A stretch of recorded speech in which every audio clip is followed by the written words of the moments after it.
हं?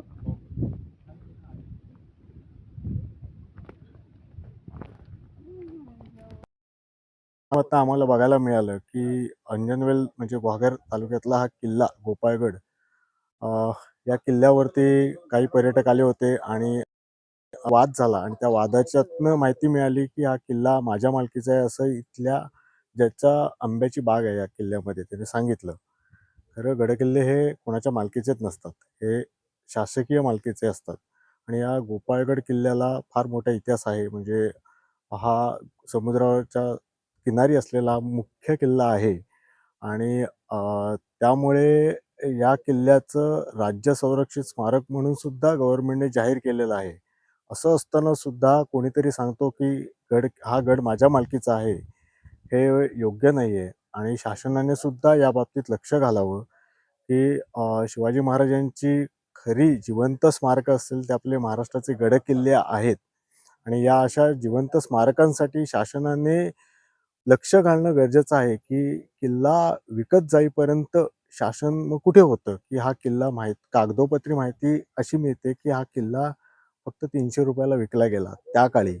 म्हणजे आपलं संपूर्ण शासन या बाबतीत खरोखर उदासीन असल्याचं दिसून येतंय. ही माझी एकच विनंती आहे शासनाला, की महाराजांची खरी जिवंत स्मारकं, गडकिल्ले आपण जपावीत. त्याच्यातून हा महाराजांचा इतिहास हा येणाऱ्या पिढीला कळेल. जय महाराष्ट्र. काल गोपाळगड किल्ल्यावर 2 आंबे उचलले म्हणून पर्यटकांशी वाद झाला किंवा त्यांना कोंडून ठेवण्याचा प्रकार जो काही घडला त्याबद्दल काय सांगाल?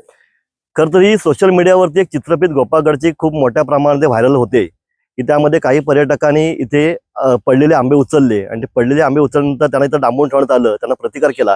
ही सर्वस्वी चुकीची भूमिका आहे आणि ही घटनाच मुळात निंदनीय आहे. आम्ही या घटनेचा निषेध करतो. ग्रामस्थ म्हणून आमचं हे इथं सांगणं आहे, की बाबा हा गड आहे, हा राज्य शासनाच्या मालकीचा आहे, तर कुणीही याच्यावरती आपली मालकी हक्क गाजवू नये. या ठिकाणी जी काही कायदेशीर प्रक्रिया गेल्या 14 वर्ष संघर्ष इथले ग्रामस्थ करतायत, काही शिवप्रेमी करतायत, ही 14 वर्षाचा खूप मोठा संघर्ष आहे. या संघर्षाला देखील मोठ्या प्रमाणात यश देखील आलेलं आहे. आज हा किल्ला राज्य संरक्षित स्मारक म्हणून 2016 मध्ये शासनाने ताब्यात घेतलेला आहे. शासनाचा याच्यावरती ताबा आहे, शासनाचा मालकी हक्क आहे.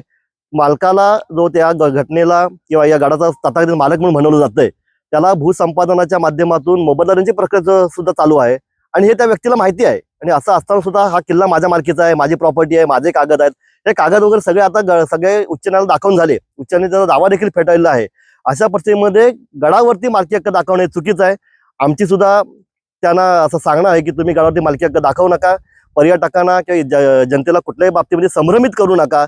हा किल्ला आजही शासनाच्या मालकीचा आहे. इथं कोणीही येऊ जाऊ शकतं.